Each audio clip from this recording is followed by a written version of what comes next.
masih lagi membicarakan tentang fadilah dan kelebihan-kelebihan berada dalam majelis zikrullah.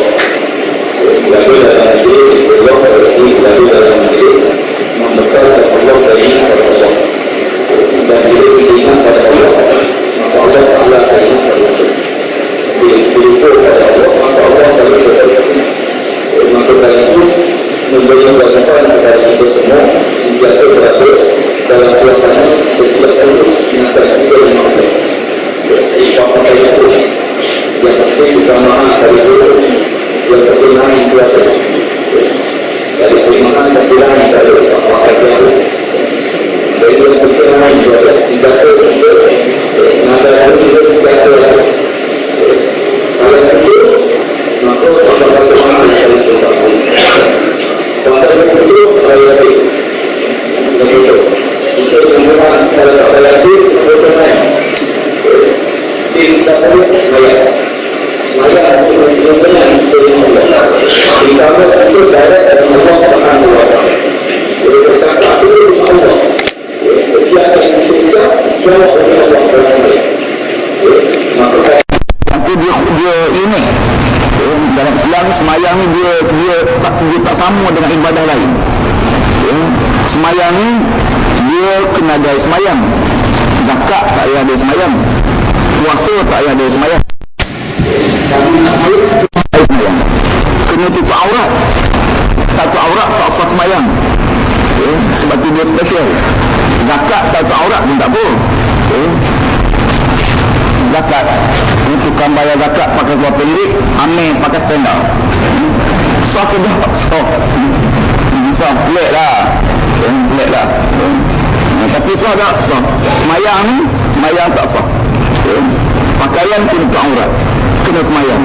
Kemudian semayang ni pula ada rokok, ada intidal, ada takbir, ada qiyam, ada sujud, ada antara dua sujud.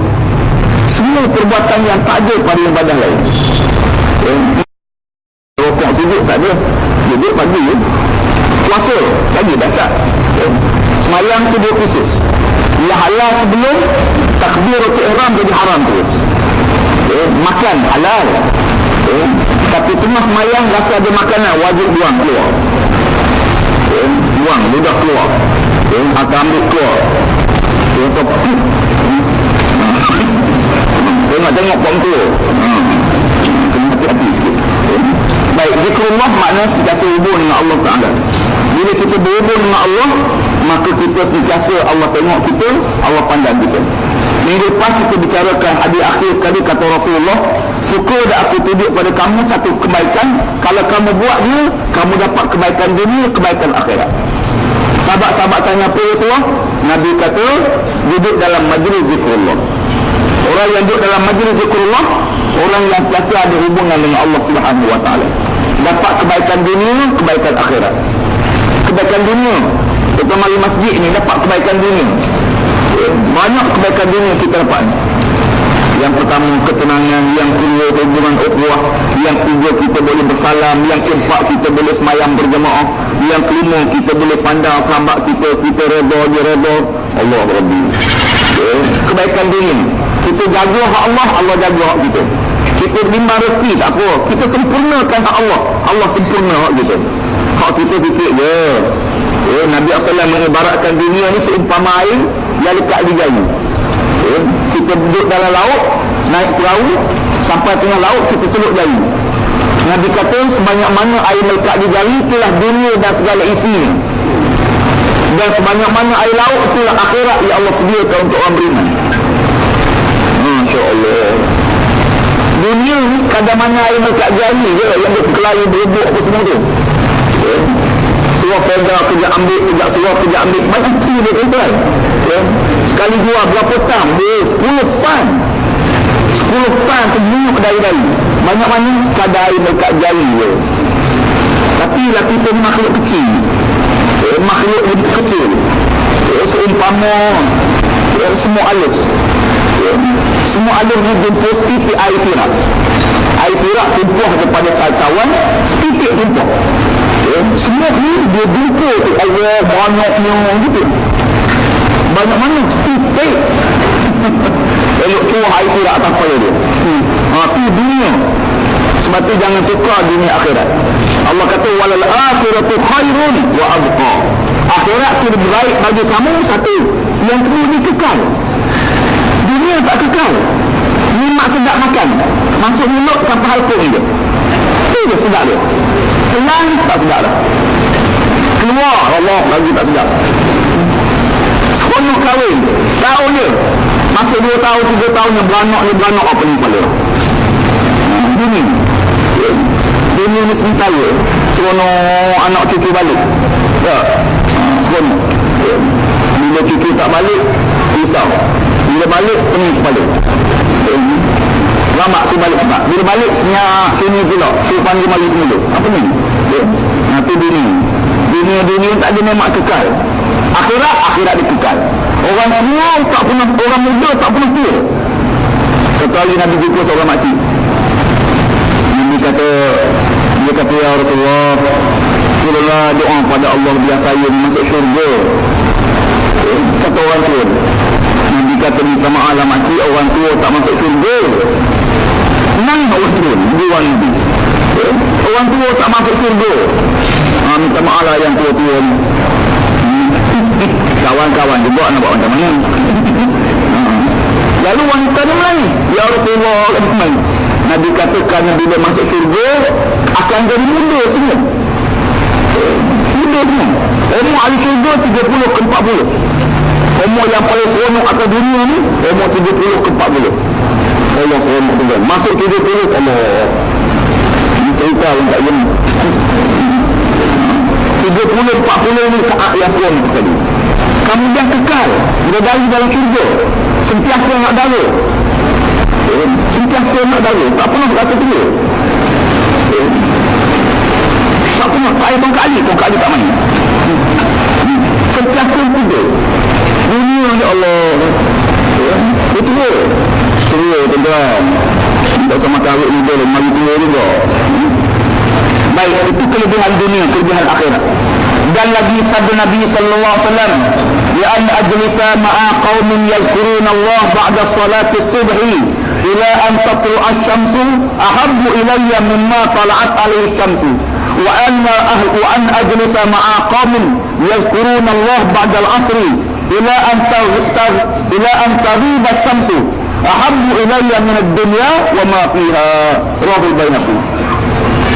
Demi Allah, kata Rasulullah, bahawa aku duduk serta kaum yang menyebut mereka itu akan zikrullah, kemudian daripada sembahyang subuh hingga terbit matahari, terlebih kasih kepadaku daripada barang yang terbit atasnya matahari.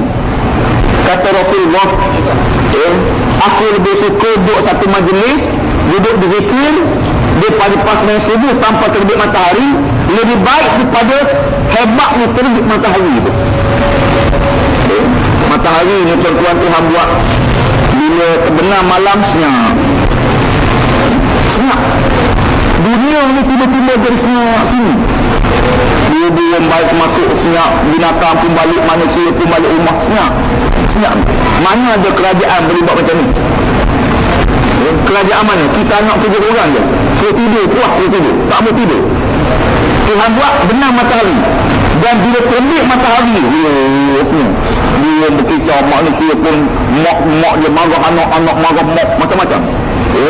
Sikap rambut hilang, kasut tak mana, stokin tak mana, skop tak ada, scarf tak ada, nak pergi sekolah tali kasut, macam-macam dia hendak. Dan bila terbit matahari, waktu yang paling gembira bagi orang bila terbit matahari, kerana Allah bersumpah pada waktu itu. Wasyamsu wa duhaha wal qamaru iza talaha. Demi matahari kekalamannya dia muncul, Allah bersumpah waktu itu. Nabi kata aku lebih suka duduk satu majlis mengingati Allah daripada waktu subuh sampai terbit matahari. Satu hari Nabi SAW, ini kebiasaan Rasulullah lah, baginda ni akan duduk berzikir sampai masuk waktu isyraq, terbit matahari, habis subuh lah. Dan setelah habis subuh, masuk waktu isyraq, Nabi SAW balik rumah dia. Dan balik rumah dia, kebetulan Nabi SAW melihat isterinya Juwairiyah berada di atas tempat semayang. Dan Nabi SAW tak tegur dia. Malah tak apalah di tengah berzikir dia. Nabi SAW terus keluar, balik-balik matahari dah tinggi. Tiba-tiba Nabi tengok Juwairiyah masih tempat semayang lagi. Lalu kata Nabi, apakah kamu duduk sini sejak tadi? Benar ya Rasulullah. Mana hebat ke sekalian. Boleh duduk berzikir daripada sebelum subuh, masuk subuh, habis waktu subuh, masuk waktu isyraq, habis waktu isyraq, masuk waktu duha. 20 jam. Titik-titik gambaran. Kata Nabi, duduk dengan zikrullah lebih baik daripada hebatnya terbit matahari. Dan wa'an ajlisa ma'a qaumin yazkuruna Allah ba'dal asri. Satu lagi kata Nabi, demi Allah, bahawa aku duduk serta kaum yang menyebut mereka itu akan zikrullah kemudian daripada sembahyang asar hingga bahawa masuk matahari, lebih kasih kepadaku daripada dunia dan barang yang ada di dalamnya. Betul sekalian, dia waktu ni Nabi sebut ni kan ada benda penting. Yang pertama, lepas subuh berzikir lepas subuh. Yang kedua, lepas asar sampai terbenam matahari, terutama waktu-waktu hampir terbenam, ini waktu mustajab doa. Kita di sini tuan-tuan tak ada tempat makbul doa, tak ada. Yang ada ialah masa makbul doa. Tempat makbul doa tak ada. Di Mekah ada tempat makbul doa. Di mana? Di Multazam. Mana lagi? Di Madinah. Di mana? Raudhah. Musim haji mana? Arafah. Nabi kata doa Arafah doa yang tidak ditolak oleh Allah. Sebaik-baik doa ialah doa di Arafah, tempat makbul doa. Orang berebut nak Raudhah, bergaduh-gaduh, nak duduk di Multazam, Masya Allah. Pergi Arafah, semua pada Arafah itu tempat makbul doa.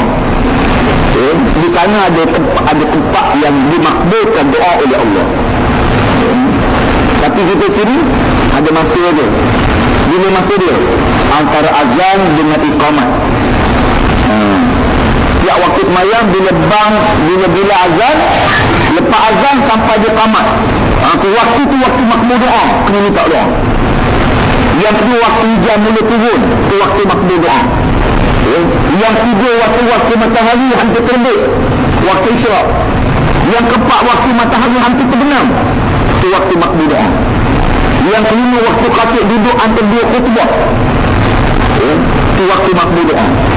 Yang lain, waktu kita musafir, waktu dizalimi, waktu orang tindas, berbagai-bagai tempat-tempat lain, banyak. Baik, kata Nabi, aku suka kalau aku duduk satu majlis zikrullah di pasar sampai terbenam matahari, lebih aku suka daripada dunia dan segala isinya. Macam satu hadis lah, Nabi SAW keluar ke pasar. Tiba-tiba Nabi dengar para sahabat peniaga ni, Nabi nampak mereka seronok, tengah gembira masing-masing. Gembira pasal apa masing-masing, bangga dengan keuntungan yang mereka dapat. Orang ni kata saya untung 50,000, ni kata saya untung 3,000, ni kata untung 4,000. Masing-masing bangga dengan keuntungan masing-masing.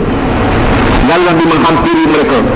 Nabi kata, suka dah aku tunjuk pada kamu ada satu lagi bisnes, untung banyak pada ni, untung banyak daripada kamu dapat ni. Orang mengaga ni dengan untung cuma tidur bangun. Ya Rasulullah, mengaga apa? Mengaga apa di mana so? Nabi kata, raka'ataini minal fajri khairun minad dunya wa ma fiha. Kamu sembahyang sunat fajar 2 rakaat tu lebih baik daripada dunia dan segala isinya. Masya Allah, 2 rakaat subuh tu tuan-tuan lebih baik daripada dunia dan segala isi dunia ni. Itu akhirat. Kadang-kadang kita tengok dunia akhirat ni banyak nak banding. 2 rakaat lebih baik daripada dunia dan segala isinya.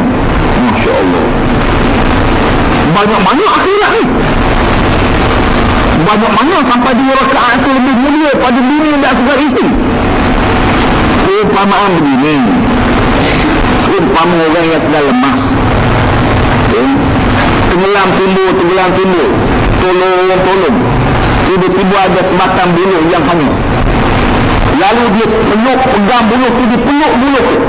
Berapa harga buluh tu? Itulah benda ni. Itulah harga buluh. Dulu waktu biasa tak ada harga. Waktu itu tuan-tuan, kalau nak bayar dengan semua harta, orang bayar. Bayar. Bulan banyak pegang tu, peluk Allah. Peluk masa tu lebih sedap peluk bini lagi. Peluk bini tak mati ni. Nabi kata begitulah seronok orang mati bila dapat doa orang hidup. Nabi kata bila keadaan orang mati dalam kubur, seumpama orang sedang lemah dalam sungai. Yad'u da'watan min abin aw ummin aw waladin aw sadiqin siqatin. Menunggu doa daripada ayah dia, daripada mak dia, daripada anak-anak dia, daripada kawan-kawan yang dia percaya. Tunggu doa, tunggu sebagaimana orang lemah, tunggu tolong, tunggu orang mari tolong dia. Faiza lahiqatuhu kanat ahabba ilaihi min ad-dunya wa ma fiha. Masya-Allah. Terus kalau mana sampai doa orang hidup kepada orang mati dalam kubur dia, seronoknya dia lebih kepada dunia dan segala isinya. Seronok sangat dapat doa. Seorang ulama, satu hari dia bermimpi, dia berjalan dalam kawasan kubur dalam mimpi dia. Dia berjalan-jalan, dia tengok ahli kubur masing-masing keluar daripada kubur sekat pinggang, dalam keadaan mata pejam meraba-raba sesuatu di atas kubur dia, macam cari benda, macam mencari-cari benda. Dia berjalan, dia tengok semua ahli kubur begitu, kecuali ada satu kubur. Dia tengok ahli kubur rehat dalam kubur, cerah kubur dia. Lalu dia pun terjaga daripada kubur dia. Bila mana dia terjaga, dia pun ingat kubur mana aku mimpi. Kubur di mimpi tu dia pernah pergi. Dia ingat kubur mana. Lalu ingatlah dia kubur tu, memang dia pernah pergi kubur. Lalu keesokan hari dia pergi ke kubur tersebut, kubur di mimpi malam. Dia berjalan sebagaimana dia berjalan dalam mimpi dia. Dia tengok kubur ni tengok.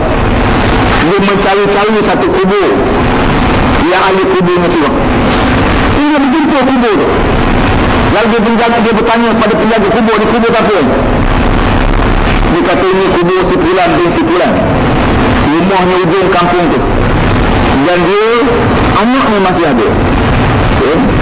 Mereka akan cerita, dia pergi tanya jumpa budak tu, tanya, beri salam. Lalu kata ulama ni, kamu kerja apa? Dia kata kerja saya jual ikan, jual sayur di rumah ini. Lalu dia pun cerita, apa amalan kamu? Dia kata amalan saya biasa, dia macam orang lain. Kamu ada amalan yang khusus kepada mak kamu atau ayah kamu? Dia kata tak ada. Akhirnya ulama ni cerita, jawab, malam tadi aku mimpi, aku tengok kubur ayah kamu satu curah. Apa amalan kamu? Dia kata amalan saya yang khusus tak ada. Cuma setiap kali orang berikan saya, setiap kali orang beri sayur saya akan doa pada Allah, semoga Allah ampun dosa mak saya. Itu. Setiap kali orang berikan saya, ya Allah ampunlah mak itu dalam kubur, ampunlah ayahku dalam kubur. Itulah. Lalu berkata ulama ni, mungkin doa kamu menyebabkan ayah kamu gembira dalam kubur dia. Kerana Nabi SAW pesan pada hadis, istaghfiru li akhikum fa innahu al-ana yus'al. Tolonglah minta ampun pada Allah, doa pada selalu kamu yang mati, sebab sekarang ni dia sedang ditanya oleh Allah dalam kubur dia. Wa anna hadiyatul ahya ila amwat al-istighfar lahum was-sadaqatu alaihim, kata Rasulullah. Adapun tolong orang hidup pada orang mati dia, yang pertama tolong istighfarkan ke dia, yang kedua tolong sedekah atas nama dia.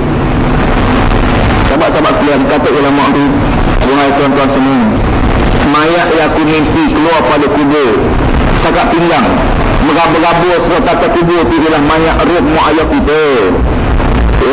Roh mak ayah kita lah, menanti-nanti doa pada anak, cari lepas sembahyang subuh, kalau anak ni doa dalam sembahyang subuh tak jumpa, ya Allah mudah-mudahan anakku ingat pada waktu zuhur. Sampai waktu zuhur dicari lagi, tak sampai doa, tak jumpa. Ya Allah mudah-mudahan anakku ingat pada aku bila asar nanti. lepas asar cari lagi. Begitulah satu waktu menanti-nanti, yang taziru da'watan min abin aw ummin aw waladin aw sadiqin, seperti menanti-nantilah doa daripada ayah dia, daripada mak dia, daripada anak-anak dia, daripada kawan-kawan. Kadang-kadang ayah mati dah, mak mati dah, tinggal anak pula tak peduli ke mak ayah, lalu dia harap siapa? Harap kawan-kawan, kawan yang main sekali, yang berjalan sekali, yang sok rokok sekali, yang main teruk sekali, yang menikah borong sekali. Kadang-kadang kita kawan-kawan ni kita rapat dengan dia lebih pada anak dia. Kita masuk, kita pergi, kita teringat dia. Bila ingat, sedekahlah sesuatu, tolong istighfarkan ke dia. Baik, itu gembiranya Nabi duduk dalam majlis ilmu dan majlis zikrullah. Dan lagi sabda Nabi sallallahu alaihi wasallam, man shalla subha fi jama'atin summa qa'ada yazkurullah hatta tatlu'u syamsu summa shalla rak'atayn kana lahu ka'ajri hajjatin wa umratin tammatin. Barang siapa sembahyang subuh berjemaah, kemudian maka ia duduk menyebut akan Allah Ta'ala hingga terbit matahari, kemudian maka sembahyang ia 2 rakaat, nescaya Allah baginya seperti pahala haji dan umrah yang sempurna. Kata sekalian, Nabi kata siapa-siapa sembahyang subuh berjamaah, subuh ni amalan sikit, 2 rakaat, pahala besar sekali. Subuh ni 2 rakaat je, pahala paling besar. Khusus subuh ni tidak boleh dijamak dan tidak boleh dikasar. Sembahyang lain boleh jamak, boleh kasar, subuh tak boleh. Jamak tak boleh, kasar pun tak boleh. Kalau ada tuan tengok ada orang sembahyang subuh 1 rakaat di tripo tu, bukan kasar, tak ada subuh 1 rakaat. Tapi walaupun 2 rakaat, pahalanya lebih daripada semua sembahyang-sembahyang yang lain. Allah Rabbi. Bahkan sebagaimana yang kita tahu Nabi SAW, Nabi mari sembahyang subuh ni siapa Allah sebut, wa Qur'an al-fajr kana mashhuda. Wa Qur'an al-fajr, baca Quran waktu fajar, waktu subuh, disaksi oleh para malaikat. Padahal sembahyang lain tu malaikat saksi juga, tapi Allah sebut secara khusus. Macam cerita ada Qadar, tanazzalul malaikatu war-ruh. Itu Qadar tu malam tu malaikat semua turun, war-ruh, dan Jibril pun turun juga. Kenapa Allah sebut war-ruh? Bukan roh orang mati. Orang Melayu dalam diri dia nak orang mati, dia kata roh orang mati balik malam.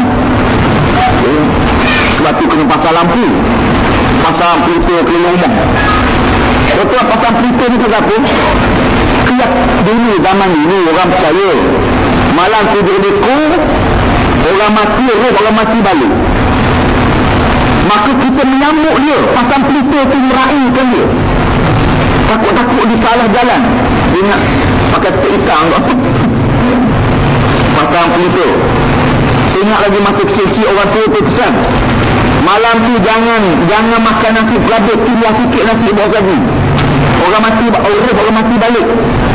Dan dia pegang pada ayat ni, tanazzalul malaikatu war-ruh. Ar-ruh di sini bukan roh, ar-ruh sini ialah Jibril. Turunlah para malaikat. Sebenarnya kalau sebut turunlah semua malaikat, termasuklah Jibril dah. Allah sebut pula Jibril war-ruh. Maka demikian juga Allah kata, wa Qur'an al-fajri kana mashhuda.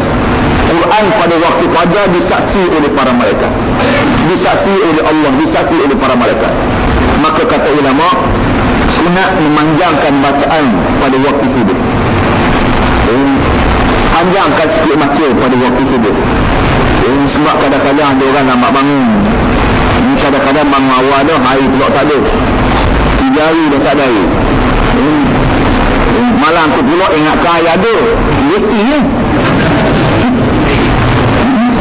Bangun pagi air tak ada. Allah.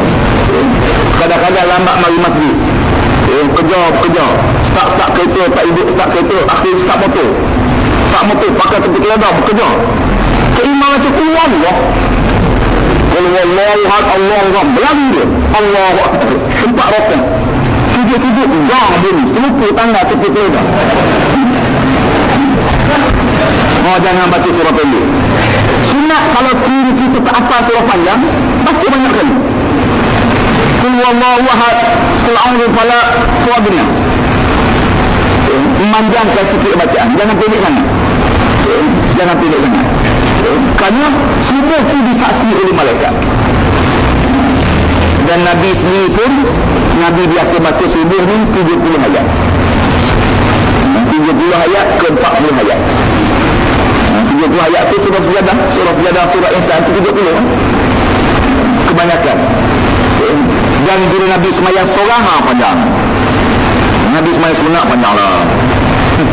Panjang betul. Ini seorang sahabat kata, aku semayang belakang Nabi, cuma semayang sakit perut. Dia membatalkan semayang dia, balik rumah buai. Buai so ambil uduk, pakai pakaian semula, malu semula masjid. Sampai ke masjid, aku dapati Nabi tak rokok lagi. Dan balik dulu, mari tak rokok lagi. Saya ingat tuk saya semayang terawih. Allah lama tu. Ayat tu gini ayat. Dialah dia baca perlahan. Bismillahirrahmanirrahim. Allah apa? Baru bismillah. Yasin. Mamu kata Yasin buat dok. Tapi dia rehat lah. Semaya 2 rakaat dia berhenti.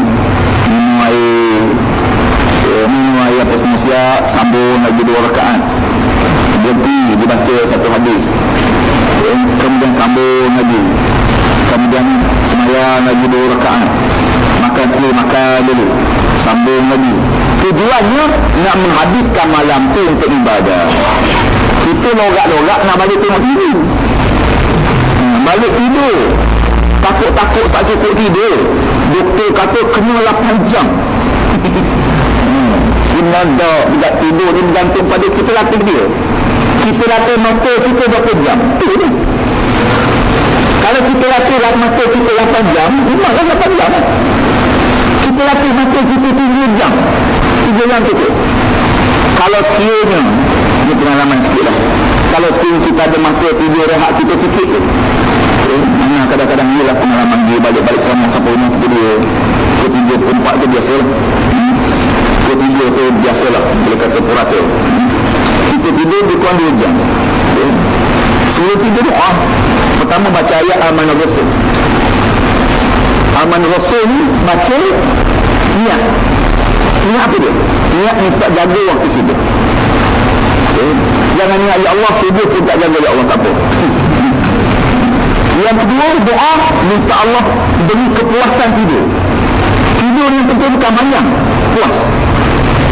Bukan lama tidur, puas tidur. Macam kita kerja ni bulat tak puas, asal seronok. Ringan tapi tak seronok, tak sedap. Tapi kerja bulat tak apa, tapi seronok, suasana seronok. Sebab tu majikan-majikan di negara Jepun, pertama dia bukan tengok pekerja dia wujudkan suasana seronok kerja tu dia. Suasana tu dia seronok. Bila seronok dan tuan masing-masing rasa sayang kata pejabat dia, jarang dia berhenti kerja. Pasal apa dia seronok? Majikan dia seronok, bos dia seronok. Hari Sabtu dia benarkan bawa anak-anak, bawa keluarga datang pejabat. Dia isteri tengok kerja kita, kerja suami. Isteri datang tengok, nak tahu dia buat suami buat kerja mana? Mari tengok dia saukuk je. Ada? Sebab ladang sebab keledar dah, tak ada. Bisa aja. Malam ni kita ada ceramah kan? Ini ke-20 sama dengan Mazrah Al-Iman, insyaAllah.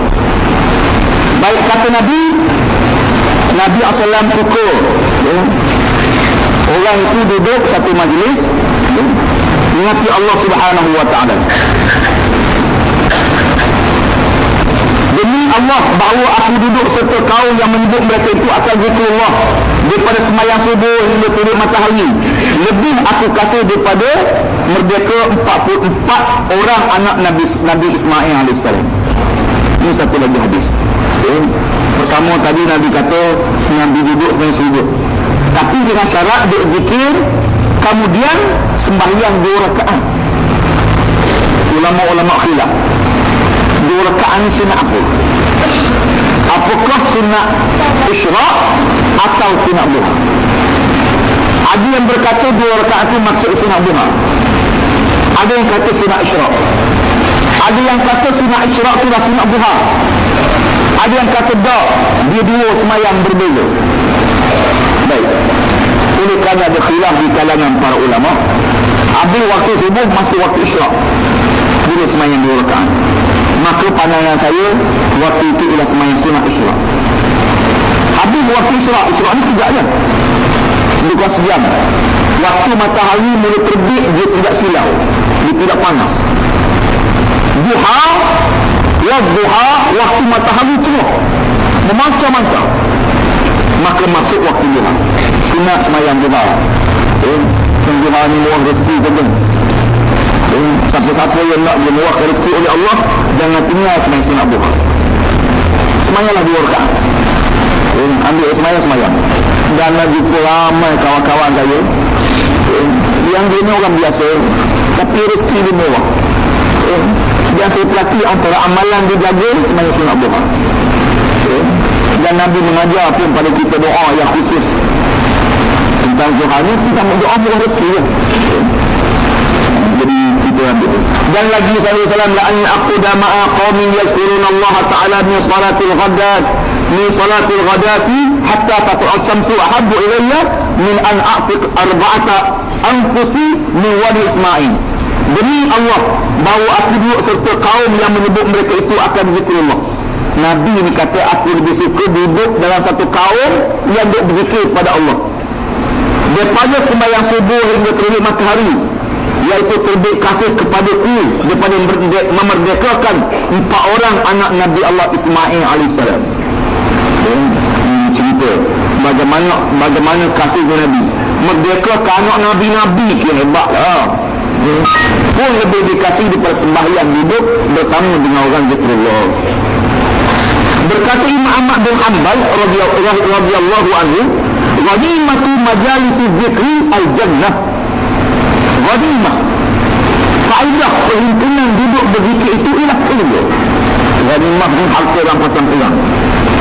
Bila berlaku peperangan, maka musuh kalah. Bila musuh kalah, semua tu jadi milik orang yang memenang. Nabi SAW sewaktu waktu hijrah dikejar oleh Suraqah bin Malik Al-Jahshi radhiyallahu anhu. Sewaktu tu dia tak masuk Islam lagi. Suraqah ni ada seekor kuda yang tangkas. Kuda dia memang tenang, dia ada kuda besar, laju kuda dia. Satu hari dia sedang berbual-bual di kedai kopi, dia sama-sama duduk bersama orang ramai. Tiba-tiba ada orang datang beritahu, aku nampak ada 2 orang tadi nampak berjalan, aku rasa macam Muhammad ya. Mungkin Muhammad dengan Abu Bakar. Dia dengar perbualan, dengar saja, dia terus balik rumah dia, ambil pedang, terus ambil kuda dia, lalu dia pergi ke tempat yang orang cerita, yang orang nampak. Dia kejar, tiba-tiba nampaklah 2 orang lelaki. Nampak tu dia kata ni Muhammad. Masa tu Abu Lahab menawarkan tawaran lumayan. Siapa-siapa yang berjaya bunuh Muhammad hidup atau mati, dia akan dapat 100 ekor unta. Riwayat lain mengatakan 100 ekor unta, 100 ekor kuda, dan 100 wanita cantik pada Rom. Ada yang mengatakan ditawar 100 ekor unta yang bunting, mak dapat 200 ekor. Suraqah dan kejar. Terus kabana hampir dengan Nabi, tiba-tiba 2 kaki kuda dia terbenam dalam pasir. Jatuh dia bangun lagi, kejar lagi, terbenam kali yang kedua, dia berguling kali kedua, dia kejar lagi, akhir jatuh kali ketiga, hampir dengan Nabi. Nabi pergi kat dia. Nabi kata, wahai Suraqah, apa yang menyebabkan kamu sini nak bunuh aku pasal apa? Dia bermarah sangat himpunan bersih ni pasal apa? Himpunan bersih bukan melencong, bukan himpunan kotor. Himpunan bersih mana ada huru-hara? Tak ada huru-hara. Negara lain berhimpun, ada huru-hara? Tak ada. Syarat polis jaga keselamatan. Kerja polis jaga keselamatan, bukan tembak gas. Jaga keselamatan. Mereka hanya nak bergerak, nak selang memorandum tak puas hati. Bukan soal menang kalau pilihan raya. Soal tak puas hati ada 8 perkara yang jadi tuntutan. Dimarah sangat ni pasal apa? Takut huru-hara. Siapa nak buat huru-hara? Takut peniaga tak laku. Peniaga lagi laku, orang ramai. Kalau seorang minum RM5 seorang je, bagi 700,000 orang. Kaya raya tuan-tuan, habis air tepi jalan tu. Demonstrasi bersih kali pertama bukan 700,000 orang. Pasir bingung, tak pecah betul-betul, tak ada apa. Cuma akhir-akhir itu semua dia selasa lagi penuh mata. Tapi seronok juga kadang-kadang. Seronok tuan-tuan, kerak lagi sekali. Kadang-kadang kita lemah semangat ni kurang gas. Sebab kurang gas. Jadi bila kena gas tu barulah semangat sikit. Macam kau tak bunyi lah, kau tak bunyi. Jadi kau tak bunyi dia semangat je. Cuma jentik belakang dia. Kembung selalu, jentik, lagi kembung. Lepas kena jentik, baru kembung. Nabi kata Suraqah, pasal apa kau bunyi sangat? Kata Suraqah, 100 ekor unta ya Muhammad. Lalu kata Nabi, suka dah aku tawar pada kamu lebih daripada itu lagi. Aku nak tawar pada kamu lebih daripada apa yang ditawar oleh Abu Lahab. Apa dia Muhammad? Kata Nabi, aku berjanji pada kamu, aku akan bagi gelang kebesaran Raja Parsi pada kamu. Gelang Raja Parsi, lambang kerajaan dia. Suraqah setuju. Nabi kata dengan satu syarat, rahsiakan pertemuan. Baik, lalu Suraqah kembali. Balik orang tanya dia, jumpa tak? Dia kata ada. Bohong dia, tak ada. Okay. Dia berjanji dengan Nabi pada hari bukan Islam. Dia bukan Islam. Okay. Yang kedua dia pun bukan masuk perkasa. Tak ada itu. Balik-balik tak ada apa. Akhirnya Nabi wafat. Suraqah ni masuk Islam. Ditunggu gelang Raja Parsi. Parsi tu kuat masa tu. Nabi wafat. Naik Sayyidina Abu Bakar jadi khalifah. Parsi dia tengah kuat. Wafat Sayyidina Abu Bakar. Naik Sayyidina Umar. Di zaman Sayyidina Umar, Parsi jatuh ke tangan Islam. Panglima tentera berjaya mengalahkan kerajaan Parsi. Raja Parsi lagi meninggalkan istana dia dengan harta banyak. Allah Rabbi, harta yang paling banyak dalam sejarah Islam. Bila mana panglima masuk ke dalam istana Raja Parsi, mereka melihat bagaimana harta emas perak ni tinggal lalu itu je. Lalu dihantar berita kepada Sayyidina Umar Khattab, Islam menang, Parsi kalah, istana Parsi jatuh ke tangan Islam. Lalu Umar menangis. Umar dengar berita ni, Umar menangis. Orang tanya Umar, pasal apa kamu menangis? Kata Umar, aku bimbang kita akan berebut harta, lalu kita tidak ikhlas dalam perjuangan. Masing-masing berebut harta. Bimbang. Menang-menangnya pakat bunuh balak, berebut tanah. Hilang tanggungjawab nak buat Islam. Bimbang takut macam tu. Umar menangis. Kata Umar, Nabi pernah pesan pada kita semua, aku bimbang Allah bentang pada kamu dunia, lalu kamu berebut, kamu akan berkelahi macam umat dulu berkelahi. Allah Rabbi. Lalu gelang kebesaran Parsi, Raja Parsi, diambil daripada istana itu, dihantar kepada Sayyidina Umar Khattab. Umar dapat gelang, lalu Umar panggil Suraqah bin Malik Al-Jakhshi radhiyallahu anhu. Lalu Umar tanya, wahai Suraqah, Kamu ingat ada Nabi janji apa kepada kamu? So kau ingat? Takkan tak ingat. Kalau kena kita ingat. Ingat. Apa dia? Satu hari Nabi janji nak bagi gelang kebesaran Raja Parsi kepada aku. Lalu rumah puak-puak. Wah Suraqah, inilah gelang kebesaran Raja Parsi ya Allah yang Nabi janji kepada kamu.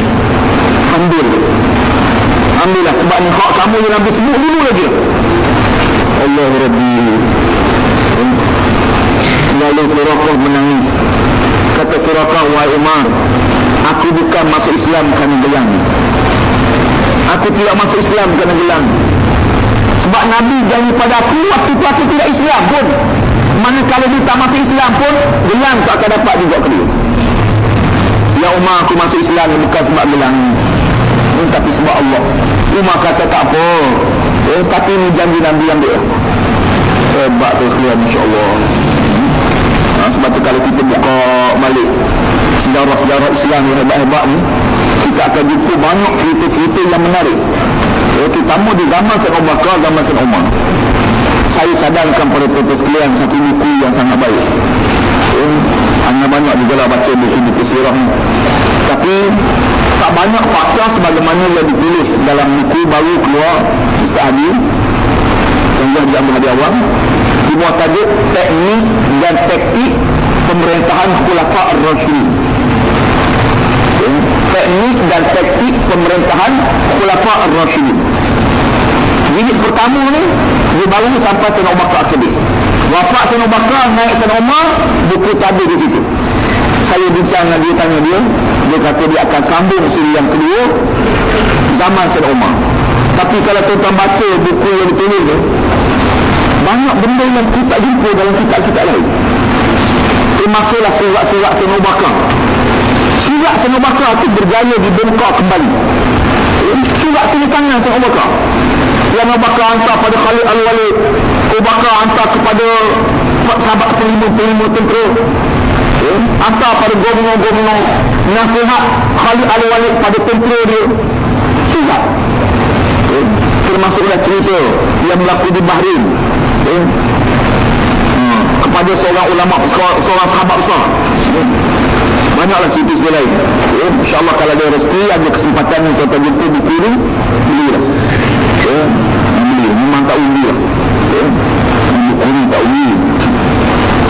Baik, kata Nabi SAW, kata Imam Ahmad bin Hanbal, ghanimah majlis zikir ialah syurga. Kita berzikir ni, apa gantiannya? Syurga Allah. Allah Rabbi. Dan kata Imam Sufyan bin Aynah radhiyallahu anhu, innama aksara qauman min zikrillah litab'uda anhum ad-dunya fa innahum idza zakarullah ba'udat fa iza tafarraqu an az-zikri akhazat bi'a'naqihim. Hanya saja membanyakkan kaum daripada menyebut akan zikrullah Ta'ala supaya jauh segala dunia daripada mereka itu, maka bahawasanya mereka itu apabila menyebut mereka itu akan Allah Ta'ala, masa jauh segala dunia itu, maka apabila bercerai-cerai mereka itu daripada zikrullah, maka mengambil dunia itu akan leher mereka itu. Baik, kata Imam Sufyan, orang yang menyebut nama Allah ni, orang yang ingat Allah melibatkan lupa dunia. Memang betul. Bila kita kosong benda tu, tak ingat benda lain. Orang yang minat tengok bola, tengok Kelantan lawan Terengganu, lupa sakit ni. Kalau Kelantan sakit semula. Bila kita tumpu asyik satu benda, kita akan lupa benda lain. Kata dia, bila orang ingat pada Allah, zikrullah, maka yang masuk dalam kepala dia Allah, maka dunia pun jauh. Tak ingat dah. Itu yang biasa di Mekah, tak tahulah apa hikmah. Mekah ni tak ingat benar. Kita sampai di Mekah, buat umrah ke, buat haji ke, tak ingat benda lain. Tak ingat. Masalah-masalah kita betul, mungkin kerana sibuk ibadah, mungkin kerana suasana, tak ingat. Dekat dengan balik, baru ingat. Kadang-kadang kita nak bayar muka anak, tak terbayang. Nak bayang rupa anak tu macam mana rupa anak dia, tak terbayang. Mak bayang anak dia. Kawan seorang yang kontraktor besar, dia pening-pening kepala di Mekah. Masuk Mekah dia kata, Ustaz tenang, saya ni jalan di rata-rata dunia pergi, tapi pergi tempat lain masalah duduk dalam kepala, tak hilang. Masuk Mekah tenang. Mungkin suasana ni dia kata bila orang tu ingat pada Allah, dunia tu makin rahsia. Dan bila bercerai mereka itu daripada zikrullah berhenti, dia saya mengambil dunia itu. Baru ingat balik. Apa bila kita duduk dalam suasana ni, kita minta Allah jaga kita. Sekarang ni macam-macam musibah, pencuri ramai, perampok aman, suasana tak aman. Memang kalau kita fikir takut tuan-tuan, tak tinggal rumah kita. Kalau kita fikirkan takut kita, tak berani keluar rumah. Isteri pun nak suruh suami pergi kuliah, tak berani, takut. Zaman dulu orang takut hantu, lagi teruk sebab hantu tak nampak. Lagi takut. Akhir-akhir ni macam-macam, pencuri, perampok, penyamuk, macam-macam. Tapi kalau kita fikir itu dia, tak ada kerja je. Tak ada kerja. Pasang gerai yang tak cukup kuat gerai ni, tukar gerai lain. Memang tak berhati. Tapi bila kita ingat, Allahu khairan hafizah wa huwa arhamur rahim. Satu hari dalam 2 tahun lepas, hanya dia minta doa kepada Allah supaya Allah bagi sesuatu amalan yang boleh beramal dengan dia dan boleh jaga diri lah. Boleh jaga diri, boleh kawal diri, macam-macam. Kadang-kadang kita rasa nak marah pada orang, kita kena sabar. Kadang-kadang salah kita, orang marah pada kita. Kadang-kadang kita tinggal, kita bimbang. Minta doa pada Allah. Kalau ada sesuatu amalan yang disebut yang jadi amalan baik, maka satu hari tiba-tiba marilah sesuatu lah, maka menyebut zikir, dan zikir Al-Quran. Kita ambillah zikir ni, beramal dengan dia. Apa dia? Allahu khairan hafizah wa huwa arhamur rahim. Dan Tuhanlah penjaga yang paling hebat, yang paling mulia. Sebaik-baik penjaga itu ialah Allah Subhanahu wa taala. Allahu khairan hafizah, maka Allah lah sebaik-baik pengawal, penjaga, pengatur. Wa huwa arhamur rahimin, dan dia maha pemurah dan dia maha penyayang. Saya kebetulan ada satu masa pergi ke jalan Luar Gaul ke Sepanyol, masuk dalam Istana Hamra. Istana itu hiasan lawa, peninggalan kerajaan Islam dulu. Hampir setiap dinding ditulis zikir. Sebagai pengawal, penjaga.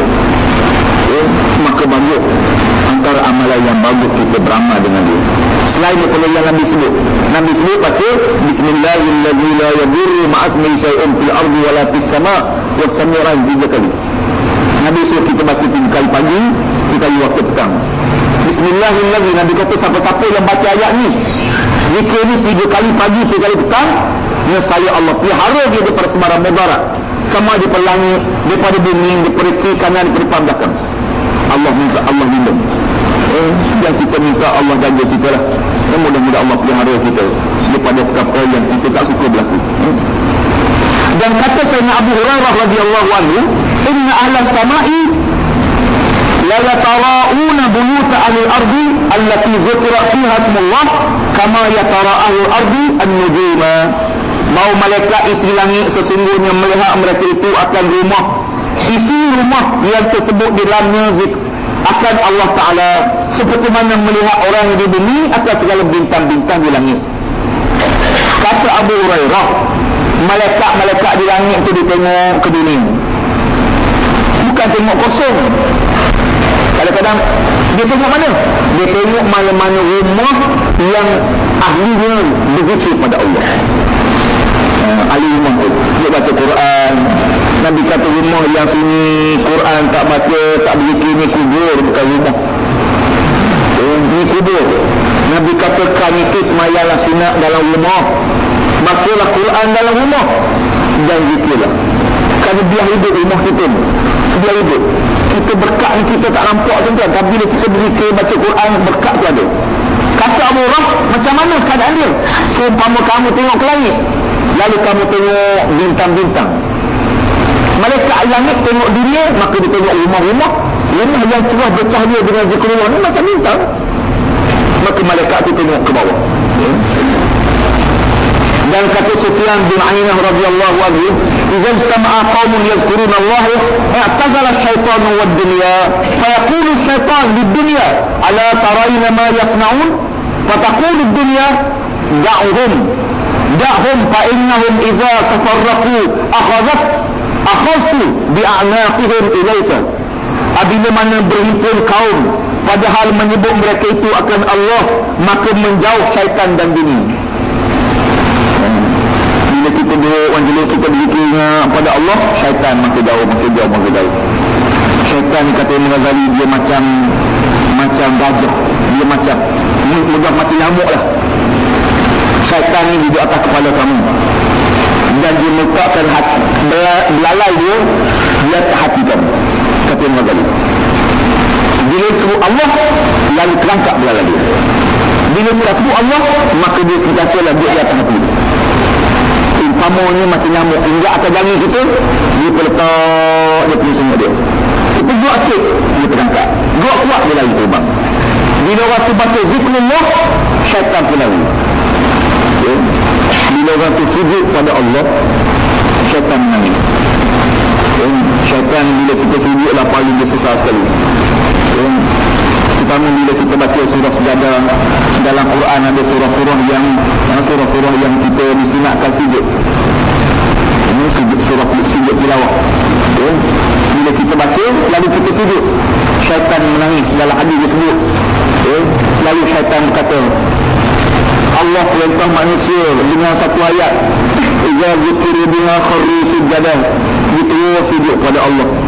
Tapi aku dulu bila Allah suruh sujud pada Adam AS, aku tak nak sujud. Lalu syaitan menangis lagi dia di atas perbuatan manusia.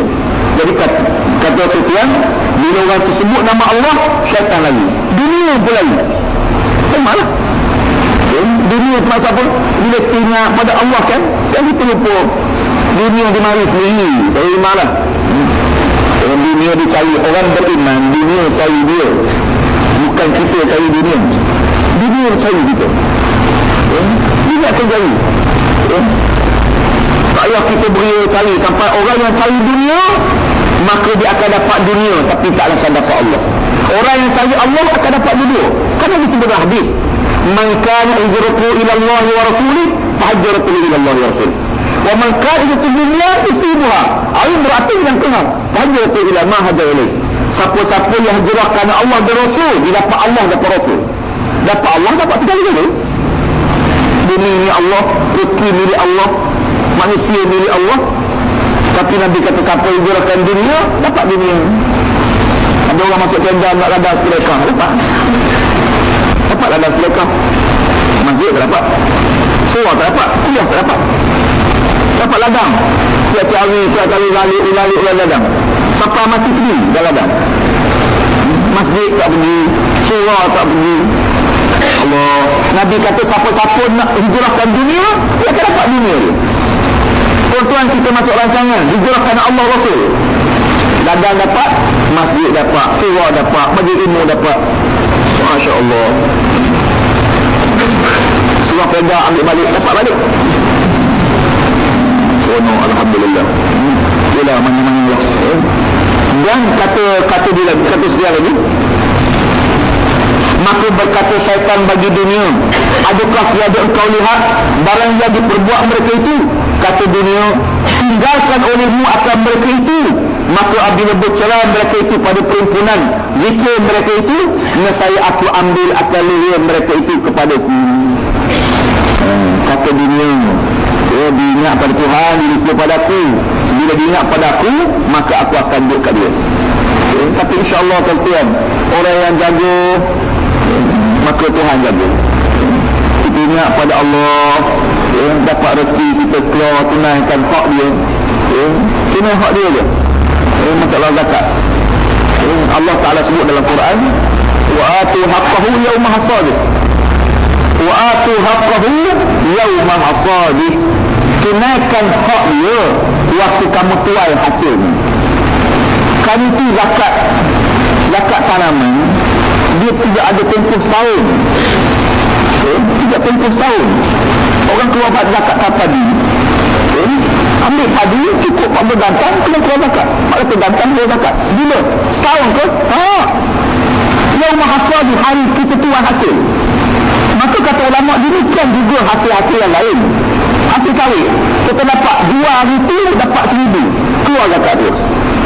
1,000 zakat RM1, RM25 dapat RM2,000, baru RM50.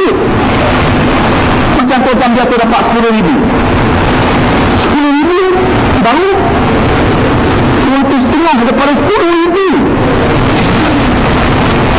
Dapat RM2,000 baru RM50, ambil RM50. Itu zakat. Di rumah kita dia ada tabung zakat. Keluar, jual sawit, jual getah, keluar zakat tu. Buk tabung. Tiap-tiap kali kita jual, keluar zakat tu. Pertama, tuan makan minum tu yang bersih dah, tak ada hak orang dah. Hak kita dah, bersih tu dah. Tak ada hak fakir, tak ada hak miskin, tak ada hak mu'alaf, tak ada apa-apa dah. Yang kedua, Allah bersihkan harta kita yang berbaki. Allah bersihkan. Dia Tuhan nak bersihkan harta, dia tak ada cara lain lah. Kalau tangan kotor, kena sabun, kena basuh. Duit kotor, nak basuh macam mana? Allah kata, khudh min amwalihim sadaqah tutahhiruhum wa tuzakkihim biha. Ambil harta mereka sebagai zakat untuk membersihkan harta mereka. Buat keluar juga. Ni tabung. Nak maju dengar kuliah, ambillah duit zakat tu dalam poket. Jangan merokok. Ambil. Lalu tabung kadang-kadang jalan mana kali ni, ambil duit zakat tu pun. Ataupun tiba-tiba ada jiran kita, anak dia nak sambung belajar, ambillah duit zakat tu, tak apa. Orang Islam, orang yang tidak belajar, dengar ada orang berjuang nak memperjuangkan Islam, kerja siang malam nak tengok Islam menang, sabilillah, ambil dia zakat tadi. Dalam jemaah kita di sana ada orang bekerja 10 masa untuk menangkan Islam, full time 10 masa bekerja, ijazah gaji 700. Kalau dia berhenti kerja, dia kerja dengan lain dapat 3,000, 2,000. Tapi dia sanggup kerja dengan jemaah semata-mata nak tengok Islam menang. Maka orang macam ni kita bagi. Di bawah kita ada lejunah kebajikan. Orang pakai miskin mari jumpa kita. Walaupun kita tak menang, tapi tiap-tiap hari yang jumpa. Ada yang kita tanggung tiap-tiap bulan. Tapi kalau kita tak angkat belah rumah dia, maka tak makan nasi dia.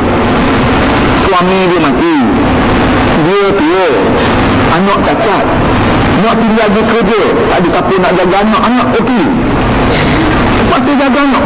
Orang macam ni kalau kita tak hantar makanan, tak makan dia.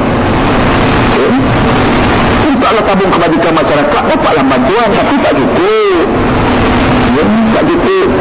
Jadi oleh kerana itu kita dana duit zakat ni kita buat, kita letak supaya kita boleh manfaatkan kepada, insya-Allah rezeki kita dibersih, diganda oleh Allah SWT. Hadirlah bila kita ingat pada Allah, nasai dunia tu mari kepada kita, insya-Allah. Mudah-mudahan diberkati Allah Ta'ala, insya-Allah, dan kita sentiasa dipelihara amalan kita. Fadilatul tahlil, pada suatu fasa menyatakan kelebihan tahlil, insya-Allah pada minggu depan. Kita masuk bab tentang bab tahlil dan sebagainya. Nak 2-3 perkara teman. Yang pertama, insya-Allah pada malam ni kita solat hajat sekejap lepas isyak. Sahabat kita saudara Pak Imam Yusof, isteri dia masuk hospital di KMC Kuantan. Yang kedua, Fadil Ustaz Ismail Kamus, dia keadaan kesehatannya agak-agak membimbangkan juga lah, ya. Dan buah pinggang, dan darah tinggi yang pun cadang, ya. Yang ketiga ada anak sahabat kita tadi daripada Temeluk, daripada jauh daripada Temeluk datang petang tadi. Anak dia tak apa sihat sangat, ya, bergangan, ya, dan tak sihat sangat lah, ya, dan minta kita sama-sama tolong buat semangat. Yang di samping hajat-hajat kita yang lain lah, insyaAllah mudah-mudahan Allah Subhanahu Wa Taala perkenankan doa kita. Yang kedua, malam ini kita ada ceramah bersama dengan Saudara Mazhar Alimin di Duka 20, ya. Isu-isu semasa dan perkara yang melibatkan apa yang ditimbulkan dalam suasana hari ini, insyaAllah kita sama ke sana, ya. Sekian dulu, aku qauli hadza astaghfirullahalazim wa lakum. Wassalamualaikum warahmatullahi wabarakatuh. Satu lagi, ada siapa-siapa yang bercadang untuk pergi umrah pada Ramadan ni, umrah 3 masjid, Masjid Aqsa, Masjid Nabawi dan Masjid Haram, ada 4 lagi kekosongan, bertolak pada 27 harian 7.